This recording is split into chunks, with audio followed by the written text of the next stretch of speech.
두 번째 이야기, 변화는 손가락에서 시작된다. 촛불을 들고 광화문을 메웠던 시민들은 대한민국의 주권은 국민에게 있고 모든 권력은 국민으로부터 나온다는 대한민국 헌법 제1조를 스스로 지켜냈다. 광화문 광장을 뒤흔든 이재명의 통렬한 연설은 촛불을 든 시민들의 가슴에 깊은 인상을 남겼다. 헌법재판소의 파면 인용 결정과 함께 차기 대통령 선거 일정이 시작되었다.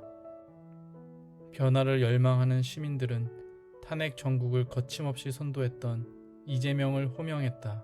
더불어민주당의 압도적인 유력주자인 문재인 후보도 그에게 출마를 권유했다. 광화문 광장의 열기를 함께 이어가자는 제안이었다. 이재명은 출마를 결심했고 대선의 경랑에 몸을 던졌다. 당선을 기대한 것은 아니었다. 대통령이란 큰 머슴자리를 감히 넘본 적이 없었고 준비한 것도 없었다. 그에게 용기를 불러일으킨 것은 미국 벌링턴 시장 버니 샌더스의 자서전이었다. 이재명이 추천사를 썼을 만큼 인상적이었던 자서전에서 버니 샌더스는 선거 과정의 중요성을 강조했다. 이재명은 대통령 후보 경선 과정에서 지금보다 훨씬 공정하고 정의로운 복지국가를 향한 꿈을 펼쳐 보이고 싶었다. 성남시에서 싹을 틔우고 검증한 정책들을 국정가지로 키우고 넓히는 것을 그는 선거의 첫 번째 목표로 삼았다. 그 다음 목표는 그와 꿈을 함께하는 시민들의 참여를 조직하는 것이었다. 정치혁명이란 그저 선거에서 승리하는 게 아니다. 버니 샌더스 회고록. 수천만의 사람이 정치적 절차에 참여할 수 있도록 여건을 조성하고 매체의 본질을 바꿔서 수많은 사람의 애로사항과 고통을 다루게 만드는 일이다. 선거운동은 그저 표를 얻고 당선되는 일 이상의 무엇이어야 한다. 사람들을 깨우치고 조직하도록 돕는 일이어야 한다. 이재명은 버니 샌더스에게 깊이 공감하는 이유를 묻는 민정에게 1%의 기득권층이 아닌 99%의 서민층을 위한 정치 철학이 뚜렷한 정치인이기 때문이라고 대답했다. 그런 정치인이 버니 샌더스만은 아닌데 왜 하필 그인가란 현정에 이어진 질문에 이재명은 이렇게 대답했다. 정치가 개인의 부와 욕망을 충족하는 수단으로 전략한 사회에서 샌더스는 다른 길을 선택하고 벌링턴 시장으로 실제 성과를 냈다. 그 성과가 중요하다. 말은 누구나 하지만 성과는 아무나 내지 못하기 때문이다. 이재명은 촛불혁명을 거치면서 SNS의 힘을 실감했다. 다양한 채널을 통해 전국 각지의 사람들이 실시간으로 소통하며 뜻을 모으고 민첩하게 행동으로 옮겼다. 이러한 과정에서 모아진 지혜와 의지가 집단지성이었다. 집단지성은 상하 주종관계가 아닌 대등한 개인들의 자유로운 연합이었다. 자발성에 기초한 집단지성은 4차 산업시대를 움직이는 가장 강력한 사회 정치적 에너지였다. 전국 선거를 치를 돈도 조직도 우호적인 언론도 없는 변방의 장수 이재명이 더불어민주당의 대선 후보 경선에 뛰어들 결심을 할 수 있었던 것도 바로 이 집단지성을 믿었기 때문이었다. 전바치의 말대로 가연 억세게 운이 좋은 이재명이었다. 때맞춰 바뀐 입시 장학제도 덕분에 특대 장학생으로 대학에 가 변호사가 되고 때맞춰 바뀐 선거법 덕분에 성남시장 선거에 나갈 수 있었다. 대통령 후보 경선에 나서려는 이번에도 때맞춰 SNS가 집단지성의 시대를 활짝 열어주었다. 일찍이 SNS 세계에 뛰어든 이재명에게는 기성 정치인들에게 없는 손가락 혁명군이 버티고 있었다. 광주에서 열린 공중국가 건설을 위한 손가락 혁명군 출정식에는 전국에서 7천여 명의 원군이 모여들었다. SNS에서 만난 손가락 혁명군 누구도 차비 한 푼 지원받고 오는 사람이 없었다. 자신의 돈으로 차표를 끊어 대한민국 민주주의의 성지 광주에 집결한 이재명의 원군들은 도리어 군 자금으로 쓸 후원금을 내놓았다. 이재명과 함께하는 손가락 혁명군 7,000명은 7,000개의 언론사였다. 이제 막강한 권력을 가진 거대 언론이 부럽지도 두렵지도 않았다. 이재명의 가슴을 벅차게 차오르는 한 문장이 있었다. 신에게는 아직 7,000척의 배가 남아 있습니다. 이재명은 직감했다. 이제 권력은 총구로부터 나오지 않는다. 거대 언론사를 거느린 밤의 대통령이 권력의 향방을 정하지도 못한다. 오직 참여하는 자들에 의해서 세상의 방향이 결정될 것이라고 했던 한 순정한 정치인의 유언이 떠올랐다. 이재명은 정직하고 성실한 사람들이 대접받는 세상을 꿈꾸는 정치적 원군들을 대통령 후보 경선 과정에서 확보했다. 그들과 더불어 박진감 넘치는 전국 순회 경선을 치렀다. 경선 결과 이재명은 21.2%를 득표했다. 57%를 득표해 더불어민주당 후보로 선출된 문재인 후보에 많이 미치지는 못했지만 아무런 조직 기반 없이 뛰어든 경선에서 거둔 성적으로는 대단한 것이었다. 정치가 시민의 삶을 실질적으로 바꿔주기를 바라는 열망을 확인하고 전국 각 지역의 관심과 과제를 파악한 것도 큰 성과였다. 무엇보다 큰 보람은 그 스스로 전국적인 시야와 관점을 확보한 정치인으로 발돋움한 것이었다. 경선을 끝내면서 이재명이 못내 아쉬웠던 점은 자신의 정책을 더욱 강력하게 드러내지 못한 것이었다. 안정된 조직 없이 갑자기 뛰어든 경선에서 출렁거리는 지지율을 따라가느라 가끔 흔들렸던 경선 과정을 복귀하며 이재명은 원칙의 중요성을 새삼 절감했다. 기대 이상의 지지율 상승에 고무되어 기성 정치 세력이 하는 정치 기술을 따라가기도 한 것은 잘한 일이 아니었다. 1위 후보를 추격하면서 이슈에서 소외되지 않기 위해 토론에서 다른 후보들이 제기한 공세에 가세하는 일은 보다 절제하고 신중했어야 했다. 이재명은 더 선명하고 강력한 정책 경선을 선도하지 못한 아쉬움을 아는 채 문재인 후보의 당선을 위해 최선을 다했다. 문재인 후보는 넉넉한 품으로 모든 경선 후보 진영을 껴안았고 이재명을 비롯한 다른 후보 진영도 더불어민주당과 문재인 후보의 승리를 위해 노력했다. 이재명도 시장이라는 지위를 가지고 할 수 있는 법적 범위 내에서 최선을 다해 뛰었다. 시장이라는 공직 때문에 직접 나설 수 없는 한계는 아내 김혜경이 나서서 메워주었다. 아내는 지방까지 뛰어다니며 이재명의 지지자들이 이탈하지 않고 문재인 후보의 당선을 위해 계속 뛰어줄 것을 호소했다.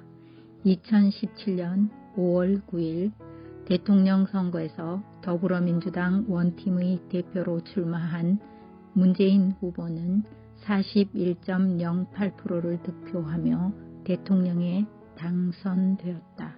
이재명은 광화문에서 열린 축하 행사에 참석해 시민들과 더불어 문재인 대통령의 승리를 기뻐했다. 2018년 새해가 밝고 지방자치단체장 선거가 다가왔다. 이재명은 성남시장에 한 번 더 도전할지 경기도지사에 도전할지를 두고 고민했다. 성남시장을 한 번 더 맡아서 그가 구상한 시민이 주인인 도시의 틀을 완전히 갖춰놓고 싶은 미련이 컸다. 주변에서는 성남은 이미 기틀이 잡혔으니 경기도지사에 출마하는 것이 당연하다는 분위기였다.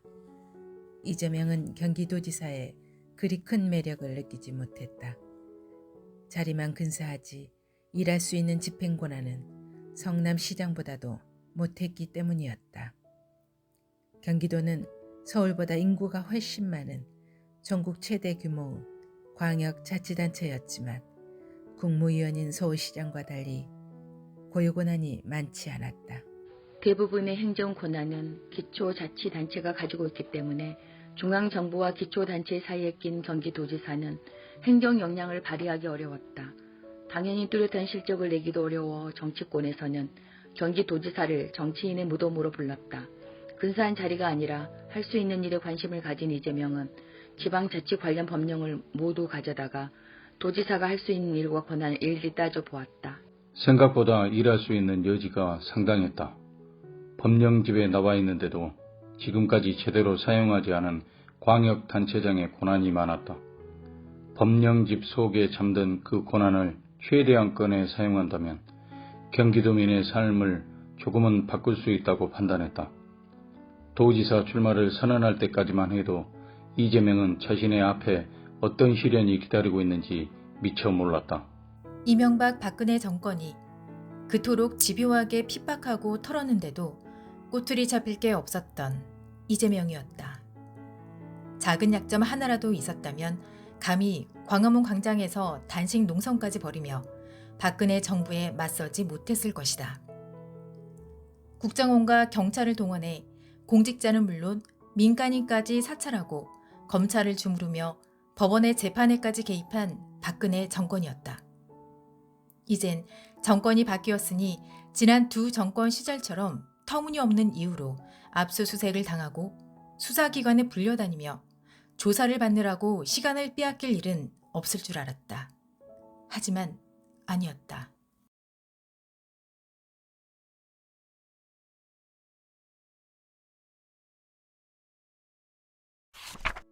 세 번째 이야기, 미디어 프레이밍을 물리친 집단지성의 압승.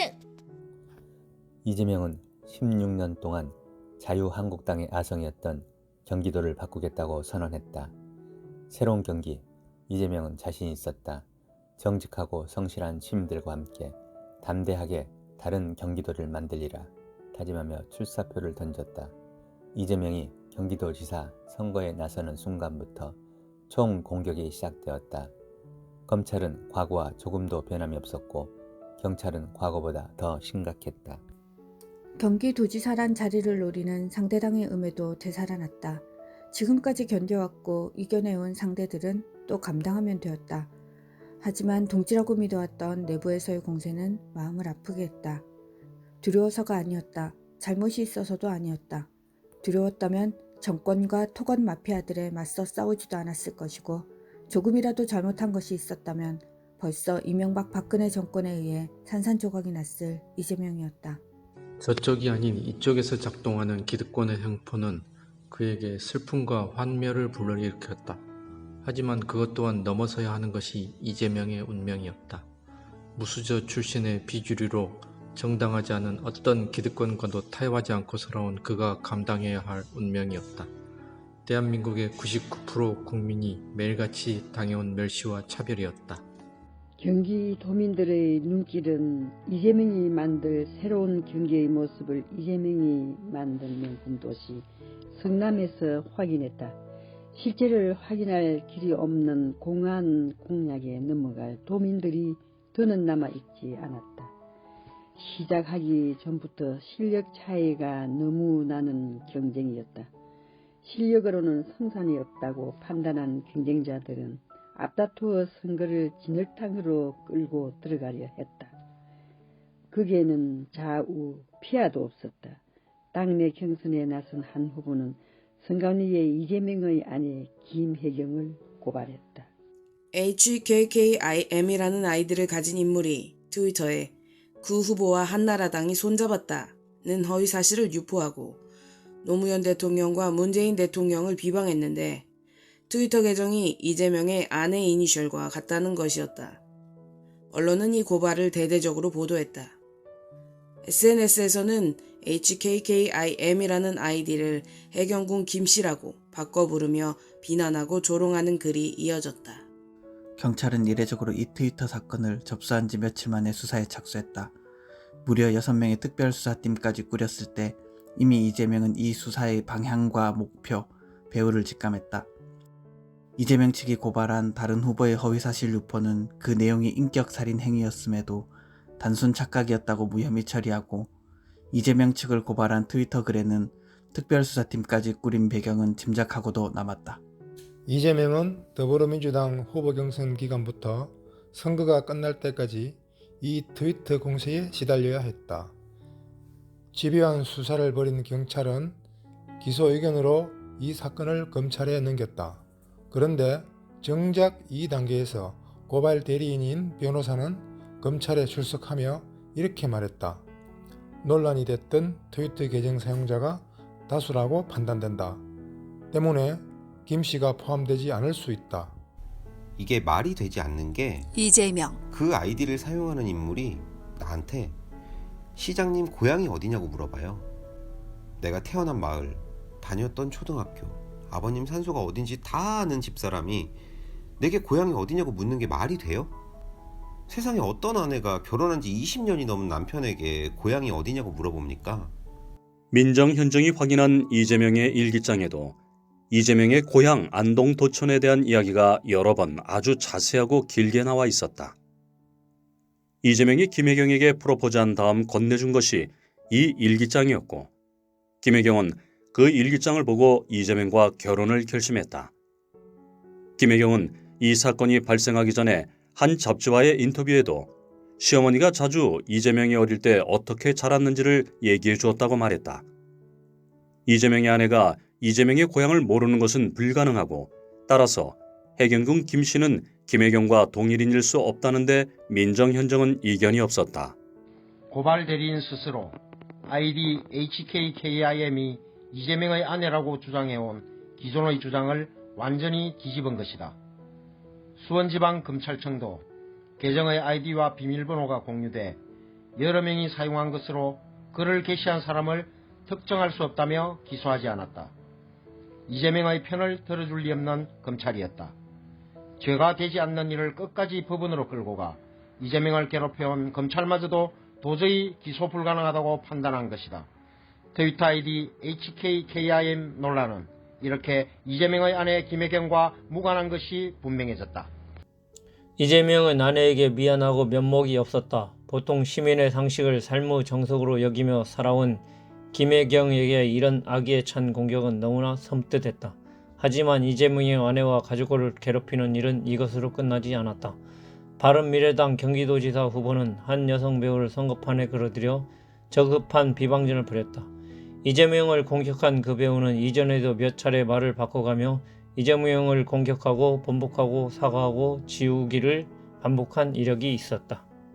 그 배우는 2013년 8월 2일 자신의 페이스북에 자신이 이재명에게 법률 자문을 받았었는데 딸의 아빠로부터 위자료와 유산, 양육비를 받아준다고 해놓고 행방불명이 되었다는 글을 올렸다 삭제했다. 집회와 유세장에서 얼굴을 마주쳤을 뿐인 배우가 이재명에게 딸의 양육비 등에 대해 문의한 것은 맞았다. 그 문제를 자세히 상담하기 위해 그녀가 변호사 사무실에 방문한 것도 사실이었다. 일정이 바빴던 이재명과 상담을 하지 못한 그녀는 사무실의 직원과 소송을 위한 수임 절차 등을 얘기했다. 그녀와 얘기하는 과정에서 그녀가 이미 딸의 아빠로부터 양육비 등을 받은 적이 있다는 내용을 파악한 직원은 다시 소송에서 이기기 어렵다고 말했다. 언제나 안 되는 소송은 안 된다고 미리 말하는 것이 이재명 변호사 사무실의 원칙이었다. 그래서 그녀는 소송 의뢰를 하지 않고 그냥 돌아갔다. 팩트는 이것이 전부였다. 그런데 2016년 1월 27일 그 배우는 페이스북에 글을 올려 이재명을 공격했다. 이재명은 그 배우를 향해 법적 대응을 하겠다고 예고했다. 본인이 기고한 대로 소송에 나서주지 않아 섭섭하다고 해서 이런 공격까지 당해도 되는 것은 아니었다. 그 여배우는 곧 이재명과 아무 관계가 아니라며 사과하고 해명했다. 이것으로 끝난 줄 알았다. 그런데 그녀는 3개월 뒤인 2016년 4월 12일 페이스북에 한 정치인과 9개월을 데이트했다고 밝혔다. 2017년 3월에는 또 말을 바꾸어 이재명과 17개월 만났다고 지인에게 주장했다. 2007년 12월부터 2009년 5월까지 옥수동 아파트에 드나들었다는 것이다. 이재명 신체의 비밀을 안다는 말도 했다. 그녀의 말이 사실이라면 이재명이 투명 인간이 아닌 이상 그를 봤다는 사람 1명, 사진 1장, 하다못해 주고받은 문자나 통화 기록 하나라도 있어야 마땅했다. 경기도지사 선거를 코앞에 둔 2018년 6월 10일 그녀는 KBS 9시 뉴스에 출연해 바닷가에 가서 사진 찍고 낙지 먹고 이재명 카드로 밥값을 냈다. 사진을 찾아봤으나 찾지 못했다고 했다. 그 다음 그녀가 이재명이 찍어준 것이라며 내놓은 사진은 2007년 12월 13일에 그녀의 가족과 찍은 사진으로 팬카페에 올려졌던 것임이 밝혀졌다. 그녀는 자신의 페이스북 프로필에 카메라를 든 이재명과 닮은 중년 남성 사진을 올려 이재명이 해변에서 자신의 사진을 찍어준 증거라도 되는 것처럼 했는데 정작 그 사진의 주인은 따로 있었다. 경남도민일보 김주환 기자는 자신의 사진 도용을 항의했고 그 배우는 사과했다. 그녀가 새로운 프로필로 올린 바닷가의 해변상회 사진 역시 다른 사람이 찍은 사진으로 밝혀졌다. 해변상회 주인은 당시는 갑판 형식이라 카드 단말기가 없었고 한적한 식당에 배우가 왔다면 알아보고 사인을 받았을 법한데 기억이 전혀 없다고 증언했다. 그녀는 다시 자신의 지인에게 했던 말과는 상반되는 주장을 내놓았다. 2009년 5월 22일로 날짜를 특정하며 비도 오는데 노무현 전 대통령의 연결식이 열리는 봉화마을에 가지 말고 옥수동에서 만나자고 요구해 미래를 이어갔다는 것이었다. 하지만 노무현 대통령의 서거일은 5월 23일이었으며 연결식은 29일이었다. 이재명은 기가 막혔다. 그가 진로를 두고 마지막 고민을 하고 있을 때 변호사는 굶지 않는다며 용기를 준 분이 노무현 변호사였다. 이재명이 판검사로 영달하는 길을 버리고 노동인권 변호사의 길로 들어서게 한 노무현 대통령은 그의 인생에서 하나의 이정표이고 등대였다. 그의 아내 김혜경도 거의 노빠에 가까운 노무현 팬이었다. 이재명은 노 대통령의 서거 소식을 듣자마자 울며 봉화마을로 달려내려갔다. 검찰에 야비하게 당하고 전과자가 되었던 이재명은 고인의 영전에 참배하며 노무현 대통령을 죽음으로 몰아넣은 검찰의 공작 수사와 야비한 언론 공작에 누구보다 분노하고 치를 떨었다. 이재명은 봉화에서 돌아와 성남의 야탐역에 분향소를 마련하고 장례가 끝날 때까지 상주로 분향소를 지켰다. 그는 당시 민주당 분당 갑 지역위원장이기도 했다. 더구나 5월 22일부터 다시 이재명과 미래를 즐겼다는 그 배우의 SNS에는 2009년 5월 23일 제주도 우도에서 찍은 사진이 올라와 있었다. 사실과 진실은 너무나 명백했다. 언론은 이재명의 당시 일정과 그녀의 항공이나 선박 탑승 기록만 확인해봐도 사실 여부를 밝힐 수 있음에도 어떤 근거도 없는 그 여배우의 주장을 사실인 양 보도했다. 심지어 그녀가 이재명과의 불륜을 증명할 사진이 담긴 노트북이 싱가포르에 있다고 딸의 형사에게 진술했다고 페이스북에 올린 걸 보고 언론들은 득달까지 받았었다. 얼마나 당황했으면 죄가 되지 않은 사건을 언론에 공표하며 검찰에 넘긴 경찰까지 나서서 사실이 아니라고 해명할 지경이었다. 이 여배우와 관련된 의미는 선거가 끝난 다음에도 계속되었다. 한 유명 소설가까지 아무런 근거도 없는 그녀의 주장을 믿고 이재명 공격에 가세했다. 인권을 얘기하는 그 소설가는 유리수족관 안의 물고기처럼 경찰과 정보기관에 사찰당하며 수시로 끌려다니는 이재명을 배우를 급박할 수 있는 권력자로 착각하고 이재명을 공격했다. 그런 근거 없는 공격으로 한 가족이 겪어야 하는 고통은 안중에도 없었다. 마침내는 그 배우와 소설가가 주고받은 녹음 파일이 SNS에서 마구 확산되었다. 그 배우는 이재명의 신체 한 곳에 크고 까만 점이 있다. 법정에서 최악의 경우 꺼내려 했다고 했고, 그 소설가는 대박이라며 성폭력 사건에서 승소할 때 상대 남성의 특징을 밝힐 수 있는지가 관건이라며 환호했다.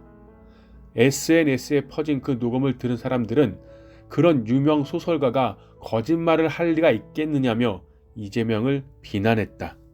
이재명도 한 아내의 남편이었고 두 아이의 아버지였다. 참담하고 치욕스러웠다.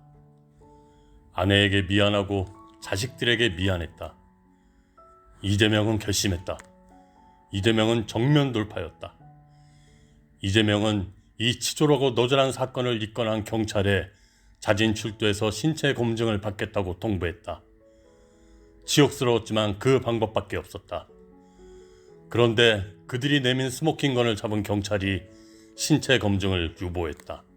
여론 재판으로 이재명이 만신창이가 되는 것을 충분히 즐긴 다음에 하겠다는 것인지, 아니면 시간을 끌다가 뒤늦게 검증을 하고 없으면 그 사이 점을 뺐다는 루머를 만들 심산인지 알 수 없었다. 이재명은 지체하지 않았다. 2018년 10월 16일 아주대병원에 의뢰해 신체 검증을 받았다. 신체 검증은 아주대병원의 피부과와 성형외과 전문의 2명이 맡았다. 경기도청 출입기자 대표 3명도 참관했다. 신체 검증 결과는 명료했다. 언급된 신체 부위에 점은 없다.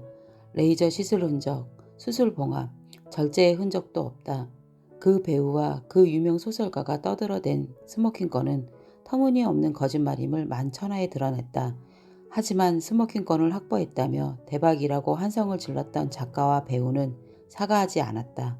다만 두 사람의 대화가 담긴 녹음 파일 이재명의 신체 비밀이 SNS를 도배하고 이재명의 신체 검정으로 그 모든 것이 거짓임이 드러난 다음 SNS를 통해 그 배우와 작가는 서로를 향해 치열한 폭력전을 벌였을 뿐이다.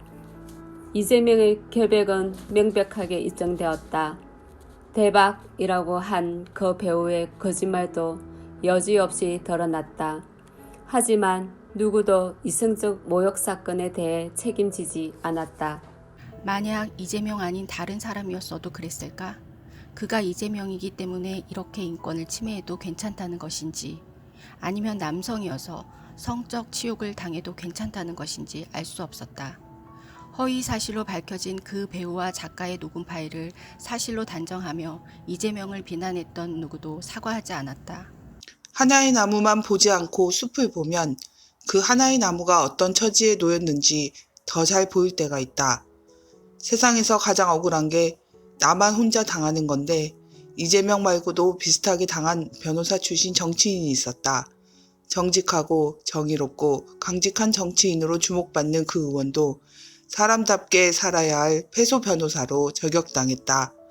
박주민과 이재명 모두 변호사 출신 정치인이다. 두 변호사 모두 같은 배우로부터 법률 상담을 요청받았다. 그 시기도 국회의원과 시장이 되기 전이다. 박주민은 그녀가 가지고 온 명예훼손 사건을 무료로 수임해 소송을 진행하던 중 어떤 이유에서인가 다른 변호사에게 사건을 넘기고 빠졌다. 이재명은 그녀가 가지고 온 양육비 청구 사건을 소송이 불가하다며 애초에 돌려보냈다. 박주민이 3년 동안 무료 변론해준 사건에서 그 배우는 패소했다. 물론 그녀의 허위사실 유포에 의한 명예훼손 혐의를 방어해내지 못한 책임이 그녀에게 있는지 변호사에게 있는지는 알 수 없지만 그 결과 박주민은 사람답게 살아야 할 무능한 패소 변호사로 저격당했다. 아예 수임 불가 의견을 낸 이재명은 패소할 일은 없었지만 그녀에게 절망을 안겨주었다. 그녀는 자기가 생각했던 것과 달리 좋지 않은 결과로 끝이 나서 하늘이 무너지는 것 같았고 그때도 그렇고 지금도 가끔씩 참 섭섭하고 화가 나서 그랬던 것으로 아무런 관계도 아니었다고 이재명에게 사과했었다. 그렇게 사과했던 2016년 이후 달라진 것은 아무것도 없었다. 오직 선거 때마다 등장하는 그녀의 근거 없는 주장이 있었을 뿐이다. 그런데도 그녀가 SNS에 이재명을 비방하는 글 하나만 올리면 수많은 언론이 사실 확인 절차를 배제하고 그대로 베꼈었다. 우리나라 언론사의 성향을 보여주는 미디어 프레이밍은 이재명에게 너무나 적대적이었다. 언사의 성향에 따라 자신이 원하는 것은 선택하고 원하지 않는 것은 배제하는 것이 미디어 프레이밍의 시작이다. 자신들이 지지하는 인물에게 유리한 것은 최대한 부풀리고 불리한 것은 깡그리 무시하는 것이다. 많은 언론사와 미디어 프레이밍 전략에 따라 팩트와 반대되는 주장을 천연덕스럽게 기사화하고 명확한 팩트로 깡그리 외면했다. 그런 보도의 반복을 통해서 이재명의 이미지를 원하는 방향으로 조작하려는 언론사의 미디어 프레이밍은 지배했다. 트위터 사건과 여배우 논란도 이재명의 이미지를 불안정하고 불완전하며 심지어 위험한 것으로 조작하기 위한 것임은 말할 나위도 없었다. 그러나 선출되지 않은 권력인 언론사의 미디어 프레이밍은 완전히 실패했다. 막강한 권력을 가진 거대 언론의 미디어 프레이밍을 유튜브 채널과 SNS의 집단지성이 이겨낸 것이다. 더욱 광대해진 온라인 제국의 이재명 동맹군은 수많은 콘텐츠를 생산하고 신나게 유통시켰다. 거대 언론이 배제한 이재명의 성과와 비전 가치를 조명하고 전달했다. 기득권 집단의 미디어 프레이밍에 따라 조작된 허위 사실들을 검증해냈다. 음모와 공작으로 이재명의 이미지를 조작하고 권력을 도둑질하려는 자들에 맞서 이재명의 원군들은 온라인에서 의기투합하고 오프라인에서 뭉쳤다. 이재명과 함께하는 집단지성은 어디에도 없고 어디에나 있었다. 그들은 1시간도 선거본부에 나오지 않았지만 24시간 활동했다. 그들은 제주도에서도 경기도의 친구들에게 이재명의 가치를 보증하는 보증서를 날려보냈고 광주와 부산에서도 파주, 양평의 친구를 투표장으로 보냈다. 그들은 이재명을 지키는 수호천사였고 홍길동이었다. 이재명은 저급하고 극악한 비방전으로 일관한 자유한국당과 바른미래당 후보를 누르고 압도적인 승리를 거두었다.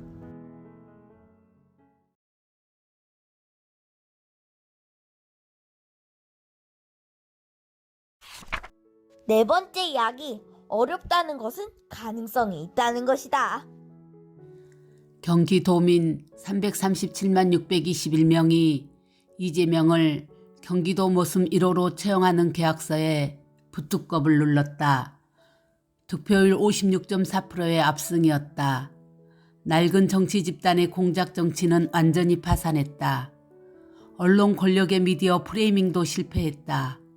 경기도민들은 더 이상 권력을 거래하는 자들의 공작 대상이 되기를 거부했다.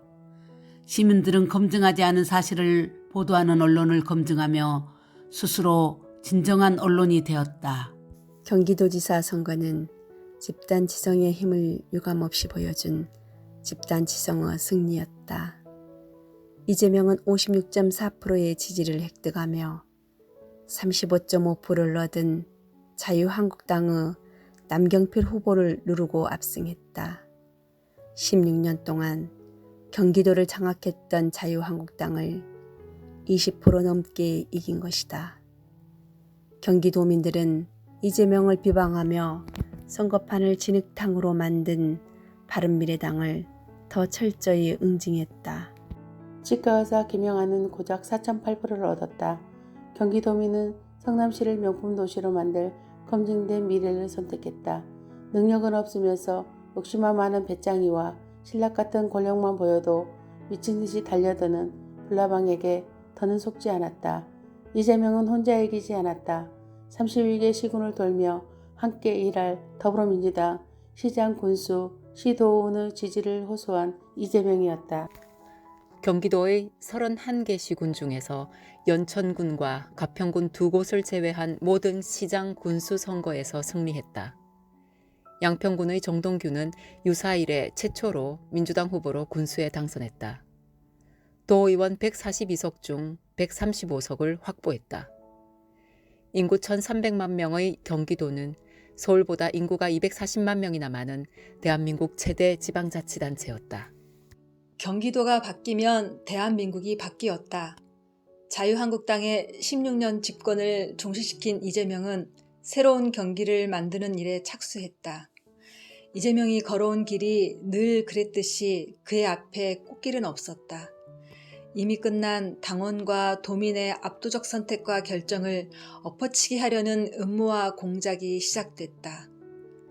국민이 잠시 맡긴 권력으로 사적 이익을 챙기는데 이력이 붙은 자들은 쉽게 미련을 버리지 못했다. 몰려오는 음해와 공작의 물결이 온몸으로 느껴졌다. 검찰과 경찰이 최전선에 동원되었다. 이미 사실관계와 진실이 명명백백하게 드러난 끝난 사건들을 다시 긁어모아 경찰은 다시 수사를 벌이고 검찰은 재판에 넘겼다.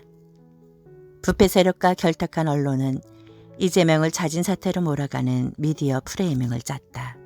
이번에도 하이에나들이 먼저 물어뜯은 것은 이재명이 아니라 이재명의 가족이었다. 경찰은 이재명의 아내와는 무관하다는 것이 이미 명확하게 밝혀진 트위터 계정의 글을 다시 꺼내 수사를 벌인다며 요란을 떨었다. 내용도 없는 수사 과정을 끊임없이 언론에 흘리고 언론은 그것을 부풀렸다. 그러한 악의적인 보도를 빌미로 정적들은 이재명에게 사퇴를 요구했다. 절정은 아무런 실체도 없는 트위터 사건을 죄가 된다며 검찰에 송치하려는 경찰의 막가파식 정치행위였다. 2018년 11월 17일 경찰은 이틀 뒤에 이재명의 아내를 검찰에 기소할 것이라는 예고를 내보냈다. 이재명을 음해한 정적들의 명확한 명예훼손 행위는 외부에 일체 알리지 않고 몰래 무혐의 처리한 것과는 너무나 대조적이었다. 그들의 노림수는 사건의 유무죄가 아니라 이재명에게 최대한의 정치적 타격을 입히는 것이다. 죄가 되지 않은 일이니 재판에서 질 것이 뻔했기 때문에 정치적으로 죽이겠다는 것이었다. 경악스러운 일이었다. 검찰 공안부와 특수부도 감히 엄두 내지 못할 정치를 일선 경찰서가 해댔다. 그런 무모한 정치 행위는 경찰서 단독으로 할 수 있는 일이 아니었다. 경기도의 머슴 자리를 사익의 수단으로 여기고 가로채려 드는 자들의 탐욕에 경찰과 언론이 발을 맞췄다. 예고편까지 뿌려가며 클릭 장사에 눈이 어두운 온갖 매체까지 긁어모은 경찰의 정치는 성공하는 것처럼 보였다.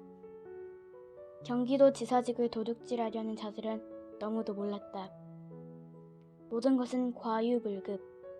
지나치면 아니한 것만 못했다. 검찰 정치보다 심한 낯선 경찰 정치를 보며 시민들은 고개를 갸웃거렸다. 대체 이 낯선 풍경은 뭐지? 뭘 믿고 저러는 걸까? 그들은 이재명을 몰라도 너무 몰랐고 경기도민을 무시해도 너무 무시했다. 이재명은 두드릴수록 단단하게 단련되어 온 불사조였다. 경기도민은 경기도민의 삶을 바꿔줄 검증된 미래인 이재명을 선택한 집단지성의 일원이었다. 그날 밤 SNS 제국의 집단지성들이 내놓은 의견을 찬찬히 경청한 이재명은 온갖 덕집과 애측 기사를 내놓고 있는 언론에 다음날 아침 기자회견을 하겠다고 알렸다. 이재명의 결심은 단호했다. 지켜야 할 것은 지켜야 했다. 이재명이 지키려는 것은 당원과 도민의 결정을 짓밟으며 저들이 약탈하려는 경기도지사란 자리가 아니었다. 이재명이 얻으려고 했던 것은 일할 수 있는 권한이었지 자리와 권력이 아니었다. 이재명에게 가장 먼저 그리고 가장 마지막까지 지켜야 할 것은 그 어떤 직위도 권력도 아닌 가족이었다. 그는 가족을 지키고 어머니를 행복하게 해드리기 위해 일하고 공부하고 싸웠다. 든든한 동생, 부끄럽지 않은 오빠가 되려고 불의와 타협하지 않았다. 다정하고 믿음직한 남편이 되려고 성실하게 살았다. 자랑스러운 아버지가 되기 위해 유능한 시장, 인정받는 도지사가 되려고 했다. 그런데 저들은 사악한 정치적 목적을 위해 야비하게 그의 아내를 공격하고 가족을 무너뜨리려 들었다. 그가 어머니에게 다하지 못하는 효도를 하고 그가 미처 챙기지 못하는 형제 자매들의 아픔을 살피고 그가 돌보지 못한 아이들을 반듯하게 키운 것은 아내 김혜경이었다. 그의 아내는 세상 무엇과도 바꿀 수 없는 어머니의 며느리였고 자살 시도를 한 그를 일으켜 세워준 누이네의 올케였으며 두 자식의 엄마였다. 이재명은 아들의 이름으로, 아우의 이름으로, 아버지의 이름으로, 남편의 이름으로 싸워야 할 의무가 있었다. 기자회견 시간은 오전 8시 40분, 장소는 경기도청 현관 앞이었다. 출근길 차 안에서 그의 사퇴 여부를 이슈로 다루는 뉴스를 들으며 이재명은 태권동자 마루치 아라치를 흥얼거렸다. 달려라 마루치, 날아라 아라치, 마루치 아라치, 마루치 아라치, 얍. 태권동자 마루치 정의의 주먹에 파란해골 13호는 납작호가 될 것이었다. 태권동자 마루치 아라치는 언제나 그의 심장과 함께 박동하고 있었다. 생중계 차량이 지내친 도청 앞은 기자들로 빼곡했다. 기자들 앞으로 걸어가는 그의 머릿속에는 태권동자 마루치 아라치의 주제가가 맴돌았다. 초등학교 시절 3개의 학교에서 도촌으로 돌아오는 산길을 달리며 언제나 불렀던 노래였다. 이재명은 당당하게 기자들 앞에 섰다. 이날만큼은 절대 함부로 고개 숙이지 않았다. 의례적인 웃음 따위도 짓지 않았다. 그의 자진 사퇴를 고대하는 음음하고 탐욕스러운 자들이 기대에 부풀어 중계방송을 지켜보고 있을 것이었다. 마이크를 잡은 이재명은 입을 열었다. 보고 읽고 원고 따위는 필요치 않았다. 그 트위터에 글을 쓴 사람은 제 아내가 아닙니다. 이재명 경기도지사 기자회견문. 아내가 아니라는 증거가 차고 넘치는데도 경찰은 제 아내로 단정했습니다. 진실보다 권력을 선택했습니다. 국가 권력 행사는 공정함이 생명입니다. 때리려면 이재명을 때리고 침을 뱉어도 이재명에게 뱉으십시오. 죄 없는 무고한 제 아내와 가족을 이 싸움에 끌어들이지 않았으면 좋겠습니다. 저들이 바라는 바, 이 저열한 정치 공세의 목표는 이재명으로 하여금 일을 못하게 하는 겁니다. 그래서 지금보다 더 도정에 집중해서 도정의 성과로 그 저열한 정치 공세에 대해 답을 해드리도록 하겠습니다. 2018년 11월 19일 이재명 기자회견.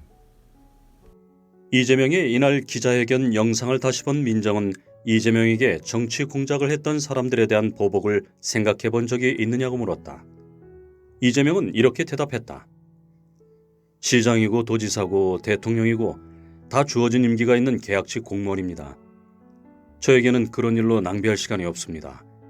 해야 할 일이 얼마나 많은데 그런 것으로 시간을 낭비하겠습니까? 도정의 성과로 대답해드리겠다. 이재명의 마지막 이 문장이 핵심이었다. 이재명은 언제나 본질과 핵심을 놓치지 않았다. 이재명을 경기도지사로 채용한 것은 경기도민이었다. 그는 경기도민을 위해 일해야 하고 그 평가는 경기도민이 하는 것이었다. 그에게는 해야 할 일이 차고 넘쳤다.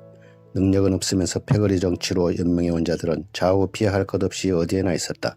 그들은 최소한 이재명이 흔들리기는 할 줄 알았겠지만 어림없었다. 권력의 눈이 먼 공작 세력은 이재명이 흔들리지 않더라도 경기도의 공무원들은 흔들릴 것으로 확신했다. 재판에 불려다니는 단체장의 말을 듣는 신용만 하는 게 공무원이었다. 언제 유죄 판결을 받고 물러날지 모를 도지사의 말을 아무도 듣지 않을 것이고 그러면 이재명이 세운 새로운 경기도의 청사진은 휴지 조각이 될 것으로 그들은 기대했다. 하지만 그걸 모를 이재명이 아니었다. 이재명은 혼자서 성남시를 명품 도시로 만든 것이 아니었다. 떠나고 싶은 도시에서 이사 오고 싶은 도시로 성남시를 바꾼 것은 이재명과 함께 일한 2,500명 공무원이었다. 이재명이 성남시장으로 성공할 수 있었던 것은 직업 공무원들이 가진 잠재력과 한계를 함께 꿰뚫어보고 그들의 능력을 끌어낼 줄 알았기 때문이었다. 대한민국 공무원은 세계 어느 나라 공무원보다 수준이 높습니다. 이재명. 그 공무원들이 보람과 긍지, 책임감을 가지고 일하게 만들어주는 것이 조직의 책임자죠. 시장과 도지사, 대통령이 정확한 방향과 목표를 제시하고 책임과 권한을 부여하고 확실하게 신상필벌을 하면 공무원들이 능력을 발휘합니다. 하지만 조직의 책임자가 무능해서 공무원들에게 그냥 일을 내맡기면 공무원들은 자기가 잘하는 일만 해요. 공무원들이 가장 잘하는 일은 자기가 하던 일이에요. 어제도 하고 작년에도 하고 10년 전에도 했던 대로 똑같이 해요. 바뀐 시대, 바뀐 시민의 눈높이를 따라가지 않는 거죠. 그 다음으로 잘하는 것은 시키는 일이에요. 시키지 않는 일은 찾아서 하지 않는 거죠.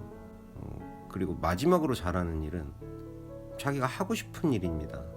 시민이 아니라 자기에게 유리하고 편한 쪽으로 일하는 거죠. 공무원이 움직이지 않으면 어떤 정책도 공연불이에요. 정확한 방향과 목표를 제시하고 함께 방법을 찾고 토론해서 결정하고 그 결과를 확인한 다음 신상필벌의 원칙에 따라 확실하게 보상과 문책을 하면 정책이 실현됩니다. 신상필벌의 가장 중요한 수단이 무엇이냐는 민정의 질문에 이재명은 1초도 망설이지 않고 인사라고 답했다. 그러한 인사로 인해 불이익을 받은 공무원의 저항이 없느냐는 현정에 이어진 질문에 이재명은 공정하면 수용한다고 덧붙였다. 이재명뿐만 아니라 이재명의 공무원들도 흔들리지 않았다. 놀랍게도 이재명의 경기도정 장악력은 과거에 그 어떤 경기도지사도 따라오지 못할 만큼 압도적이었다. 이재명을 사퇴시키기 위한 경기도 흔들기는 완전히 실패했고 정적들은 당황했다. 그들은 이미 성남시에서 신화가 된 이재명의 용일수를 몰랐다. 성남시 공무원들 사이에 알려진 유명한 이재명의 뒤끝 장렬 인사가 있었다. 시장 후보에 입후보한 이재명은 성남시의 행사는 물론 구청이나 동해 행사에도 빠짐없이 참석했다. 하지만 집권당인 한나라당은 단 한 번도 야당 후보인 그에게 마이크를 주지 않았다. 심지어 앉을 자리도 내주지 않았다. 참으로 옹졸하고 치사했다. 그렇다고 물러나면 이재명이 아니었다. 아예 접이식 간이 의자와 휴대용 마이크를 들고 행사에 참석했다. 이재명이 그렇게 한 것은 누가 이기는지 끝까지 해보자는 오기 때문만은 아니었다. 시의 주인인 시민들에게 한나라당의 행태가 얼마나 졸렬한지, 이재명이 얼마나 불리한 선거를 하고 있는지를 보여주기 위해서였다. 2010년 시장 선거를 앞두고 열린 성남시 체육대회 때였다. 그 많은 내빈석에 역시나 이재명의 자리는 없었다. 이재명은 다른 사람 이름이 붙어있는 빈자리에 앉았다. 빈자리는 먼저 와 앉는 사람이 임자였다. 그런데 시청에서 나온 담당 여성 공무원이 막아섰다. 죄송하지만 규정상 정해진 자리에만 앉으실 수 있습니다. 담당 공무원은 이재명이 무안할 정도로 냉정했다. 나는 야당 후보입니다. 내빈 자격이 충분합니다. 하지만 담당자는 단호했다. 안 됩니다. 규정을 지켜주십시오. 그 공무원은 그를 떠밀다시피 했다. 규정을 지켜야 한다는 데는 이재명도 할 말이 없었다. 야당 후보가 규정을 무시할 수는 없었다. 어쩔 수 없이 그는 자리를 떠나며 그 여성 공무원의 명찰을 슬쩍 보았다. 그러고는 잊지 않게 수첩에 이름을 적어두었다.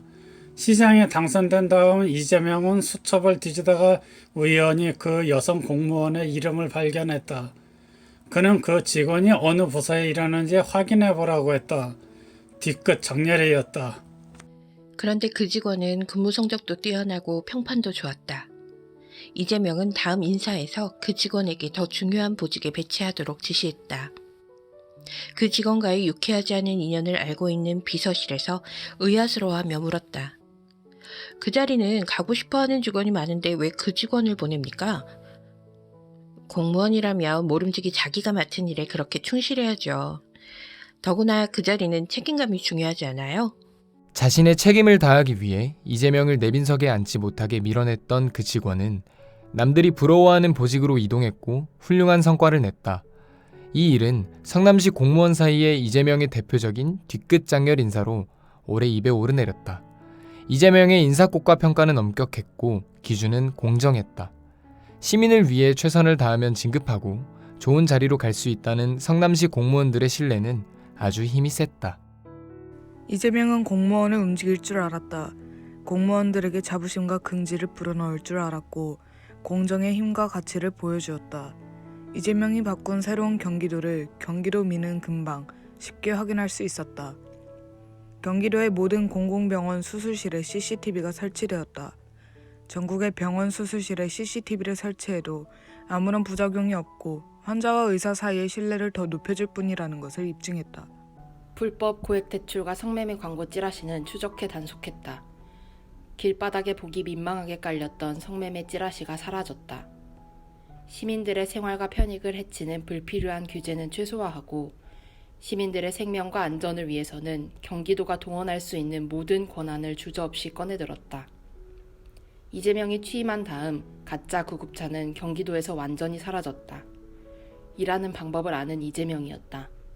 모든 구급 차량의 운행 일지를 반드시 쓰게 하고 사실과 일치하지 않으며 즉시 면허 추수에 들어갔다. 경기도에서는 세탁물을 실은 채 경광등을 번쩍거리고 인천공항 가는 손님을 태운 채 사이렌을 울리며 달리는 구급차는 사라졌다. 진짜 응급 환자를 실은 구급차에 대한 믿음으로 경기도민들은 경광등을 켜고 사이렌을 울리는 구급차에 기꺼이 길을 내주었다. 이재명의 행정이 만드는 신뢰가 분초를 다투는 응급환자의 생명을 구했다. 대비태세가 충분히 갖춰지지 않는 상태에서 신천지발 코로나19가 급격히 확산되었던 2020년 2월 신천지 과천본부를 전격적으로 압수수색해 신천지가 과천 집회의 참석자 9,930명을 1,920명으로 축소 은폐했다는 것을 밝혀내고 방역에 협조하도록 강제했다. 복지부의 의견대로 신천지의 자발적인 협조만 하염없이 기다리고 있었으면 방역의 골든타임을 놓치고 코로나19에 대응하는 정부의 권능은 바닥에 떨어졌을 것은 말할 나위도 없었다. 공무원이 해야 할 일을 앞에 두고 책임을 두려워하며 주장하면 이재명은 직접 앞장서 현장으로 달려갔다. 멱살을 잡힐 거라고 걱정한 경기도 계곡 정비 현장의 선두에 이재명이 있었다. 한다면 하는 이재명에 대한 경기도민의 평가는 전례 없는 고공행진이었다. 모든 여론조사기관과 평가기관의 평가에서 이재명이 받아든 성적표는 과거의 경기도에서는 물론 전국에서도 전례가 없는 것이었다. 공식력 높은 여론조사기관 한국갤럽이 2021년 7월에 발표한 2021년 상반기 광역시도지사 직무수행 평가 결과에서 이재명 지사는 도민의 72%로부터 잘하고 있다는 평가를 받아 전국 1위에 올랐다. 이 조사에서 70% 이상 긍정평가를 받은 광역시도지사는 이재명이 유일했다. 17개의 광역시도지사가 받은 평균 만족도 54%보다 무려 18%나 높았다. 이재명 지사의 높은 지지율은 이재명이 추진한 경기도 계곡 정비나 지역화폐, 도민기본 복지 확충과 같은 친시민적 정책에서만 의존한 것이 아니다. 이재명만큼 성장 없는 복지가 가능하지 않다는 사실을 잘 알고 기업의 유치와 지원에 힘쓴 도지사는 없었다. 이재명이 비판한 것은 권력과 유착한 부패한 재벌 구조이지 정당한 기업 활동이 아니었다.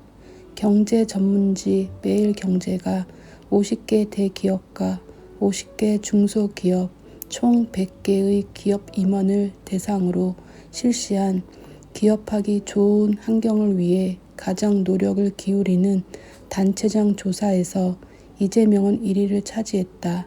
이재명의 친기업 단체장 1위로 뽑힌 것은 의외의 일이 아니었다. 이재명은 기업주에게 부당하게 돈을 뜯지 않고 불필요한 규제로 괴롭히지 않는 대신 공정한 기업 활동이 가능하도록 아낌없이 지원했다.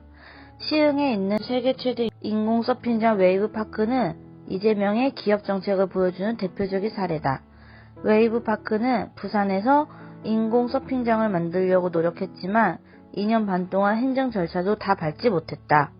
그 사실을 안 이재명은 웨이브파크를 경기도에 유치하고 단 6개월 만에 행정 절차를 끝내고 2년 6개월 만에 개장할 수 있게 지원했다. 부산에서 2년 반 동안 허가도 못 받은 사업을 이재명은 2년 반 만에 완공해서 개장까지 할 수 있게 밀어주었다. 여기에는 어떤 특혜도 없었다. 오직 하나 끝나면 하나씩 6개월에 한 단계씩 넘어가는 행정 절차를 동시에 진행하며 보완해갈 수 있도록 행정 서비스를 제공했을 뿐이다. 그 덕분에 기업은 초스피드로 사업을 완료했고 시민들은 세계 최대 인공 서핑장을 얻었으며 경기도는 일자리와 세원을 창출했다. 성남시장 시절에도 이재명은 특혜 논란이 두려워 기약 없이 방치하고 있던 공공용지와 의료용지에 대기업 사업과 연구소를 과감하게 유치했다. 그의 결단으로 현대중공업 종합연구개발센터와 두산그룹 사옥이 성남시에 들어서게 된 것이다. 나는 엄밀히 말해서 보수예요. 이재명. 보수는 있는 규칙과 질서를 최고의 가치로 여기고 그걸 지키려고 하는 세력이지 않습니까? 진보는 기존의 규칙과 질서를 바꾸려는 세력이고요. 내가 그동안 해온 건 거의 대한민국 헌법 정신과 법률에 나와 있는 걸 지키자는 것이었어요. 힘 있는 자는 지키지 않는 선택적 정의, 불공정한 운동장을 바로잡자는 것이었어요. 기업이 돈을 많이 벌어야 일자리도 생기고 세금도 많이 거둘 수 있는데 왜 기업을 지원하지 않습니까? 권력과 결탁하지 않고 기업 본연의 활동에 전념할 수 있게 해주는 건 정부의 책무죠. 대신 기업도 권력과 결탁해 부정한 방법으로 부를 축적하고 승계하려는 생각을 버려야죠. 2중 3중 장부 만들지 않고 세금 잘 내면 그게 애국하는 기업이죠. 나는 재벌도 기득권도 폄훼하지 않아요. 나도 기득권이 되고 싶습니다. 다만 정당하고 공정한 과정을 거쳐서 기득권을 얻고 기득권을 가졌으면 그에 따른 책임과 의무도 다해야 한다는 것이죠. 우리나라에도 그런 기업가 정신을 가진 분들이 늘어나고 있고 나는 그런 분들을 존경해요. 민정은 이재명이 존경한다고 한 책임과 의무를 다하는 기업가로 누구를 꼽을 수 있는지 물었다. 이재명은 박영만 대한상공회의소 전임 회장의 책 그늘까지도 인생이니까를 인상 깊게 읽었다며 이런 기업인이 많아졌으면 좋겠다고 했다. 성남시장 시절에도 이재명은 특혜 논란이 두려워 기약 없이 방치하고 있던 공공용지와 의료용지의 대기업 사옥과 연구소를 과감하게 유치했다. 그의 결단으로 현대중공업 종합연구개발센터와 두산그룹 사옥이 성남시에 들어서게 된 것이다. 파생 인력까지 포함하면 수만 명의 경제 인구를 유치하고 세수를 확충해 명품 도시 성남의 기반을 더욱 튼튼하게 확충한 것이다. 이재명이 이처럼 과감하게 기업을 유치하고 지원할 수 있었던 것은 청렴의 힘이었다.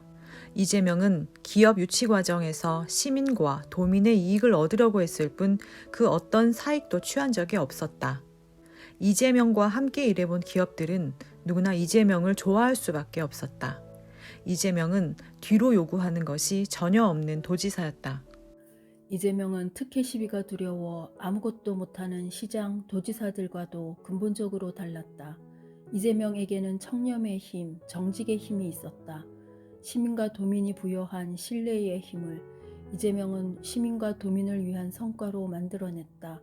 이재명의 관심은 지금 여기 도민의 삶에만 머물지 않았다.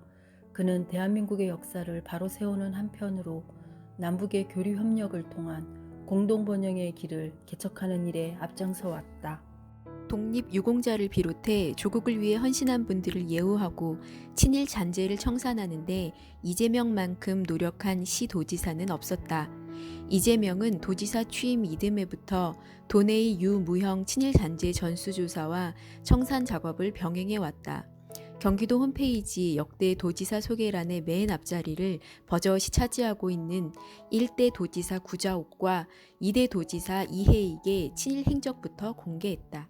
구자옥은 일제 침략을 정당화하는 친일 논설을 발표한 친일 반민족 행위자였고, 이해익은 중일전쟁 전시 업무에 종사하여 일제의 공적 조서에 이름을 올린 인물이었다. 이재명은 성남시장 때부터 독립유공자를 최고로 예우해야 한다는 원칙을 제도화했다. 독립유공자 예우 및 지원 조례를 만들어 국가 차원의 예우와 별도로 성남시에 거주하는 생존 독립유공자에게 매달 30만 원의 보험 명의수당을 지원하고 모든 행사에서 가장 상석에 모시도록 했다. 다른 국가 유공자에 대해서도 성남시 차원에서 별도의 보훈 명예수당을 지급했다.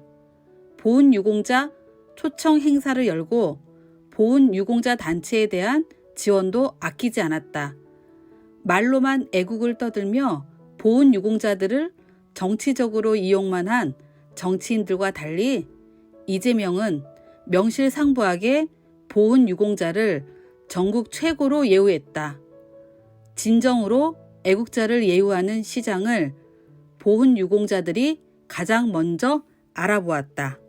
그래서 성남에서 이재명을 종북으로 매도하는 종북 척결 대회가 열렸을 때 성남시 보훈안보단체에서는 아무도 참여하지 않았다. 오히려 이재명의 정책이 새누리당의 반대로 발목이 잡힐 때마다 그들이 앞장서서 새누리당에 항의하고 압력을 넣어 시정에 협조하도록 만들었다. 이재명이 경기도의 머슴으로 일하며 깊은 관심을 기울여온 다른 하나는 한반도의 평화체제 정착과 남북 교류 협력이었다. 경기도민의 생명과 재산을 지키는 일은 경기도의 1호 머슴인 이재명의 기본 책무였다. 경기 북부 접경지대 도민의 안전만 위협하는 불필요한 대북 전단 살포 행위를 범죄 행위로 규정하고 접경지대를 평화지대로 만드는 일에 힘을 기울였다. 2021년 이재명은 전국의 지방정부가 참여하는 남북평화협력 지방정부협의회를 출범시키고 지방정부 차원의 남북평화협력 사업에 닷을 올렸다. 성남시장 시절에 이미 남북교류위원회를 만들었던 이재명이었기에 가능한 일이었다. 남북평화협력 사업을 공동으로 추진하는 데 뜻을 함께한 전국의 61개 지방정부 대표가 모인 이날, 이재명은 자신의 신념을 한 문장으로 밝혔다. 아무리 비싼 평화도 이긴 전쟁보다 낫다. 이재명은 우리 민족의 가장 큰 위험 요인인 남북분단이 우리 민족이 다시 한번 도약할 기회라는 확신을 내려놓은 적이 없었다. 전쟁은 우리가 지금까지 이루어놓은 모든 성취를 한순간에 잿더미로 만드는 일이다. 한반도를 둘러싼 주변 강국에는 신나는 기회가 될 수 있겠지만 우리에게는 폐허 위에서 다시 시작해야 하는 돌이킬 수 없는 재앙이 전쟁이다. 하지만 남북이 지혜를 모아 공동 번영의 길을 선택한다면 우리는 누구도 상상하지 못했던 새롭고 놀라운 대한민국을 경험하게 될 것이다. 수많은 시련을 겪으며 자신을 죽음의 문턱에까지 밀고 가본 이재명은 위기가 어떻게 기회인지 알고 있다. 17살 일기에 어렵다는 것은 가능성이 있다는 것이다 라고 썼던 이재명이었다. 그 어려움 속에 도사린 가능성을 현실로 바꿔온 것이 그가 걸어온 길이었다. 우리는 자신한다. 선거 때 무슨 얘기를 못하나 그렇지 않은가? 표가 나온다면 뭐든 얘기하는 것 아닌가?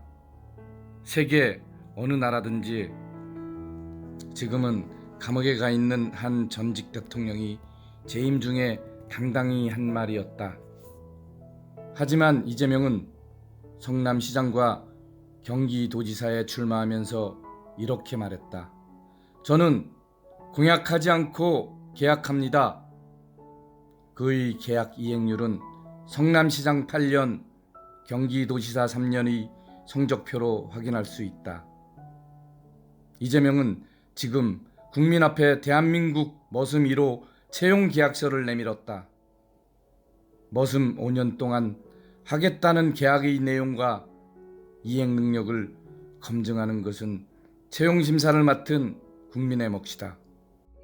이재명이 제시한 계약서에는 전 직장에서 발급한 업무 고과 평가표와 자기소개서가 붙어 있다.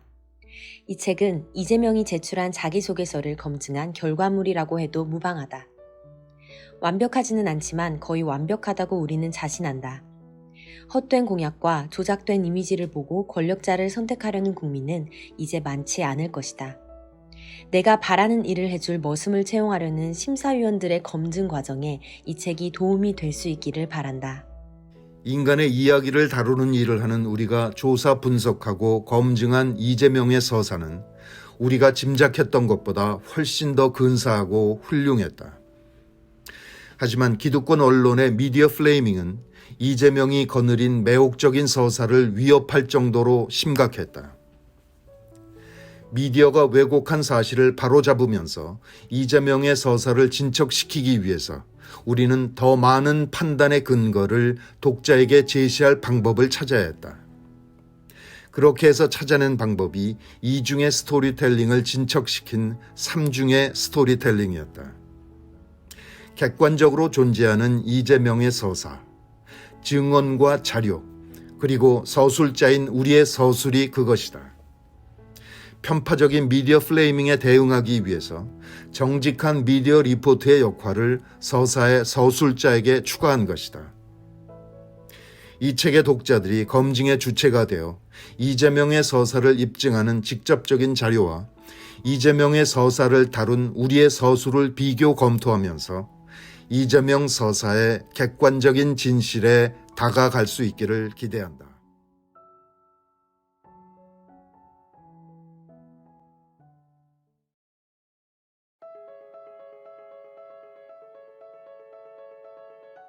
거대한 전환적 위기가 우리 앞에 몰려오고 있습니다.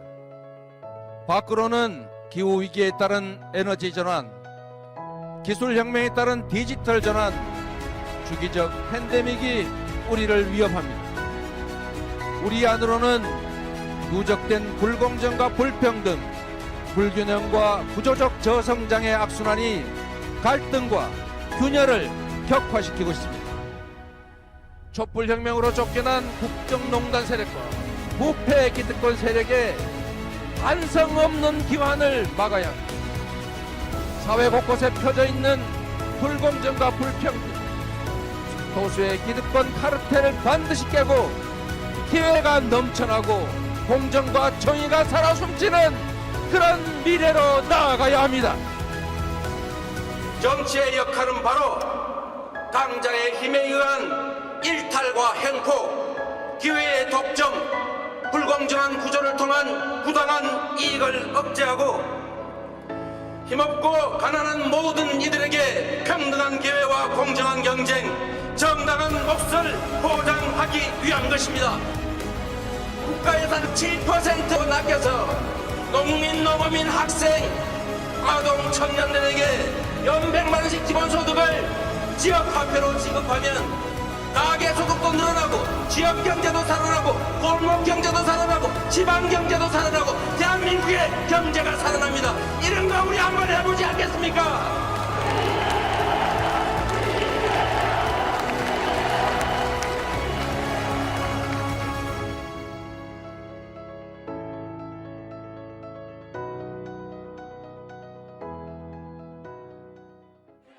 이제 겨우 작은 시작이었을 뿐입니다. 우리는 앞으로도 국민들의 뜻을 모아서 반드시 세상을 바꿉시다. 사람이 사는 세상을 만듭시다. 이제 시작입니다.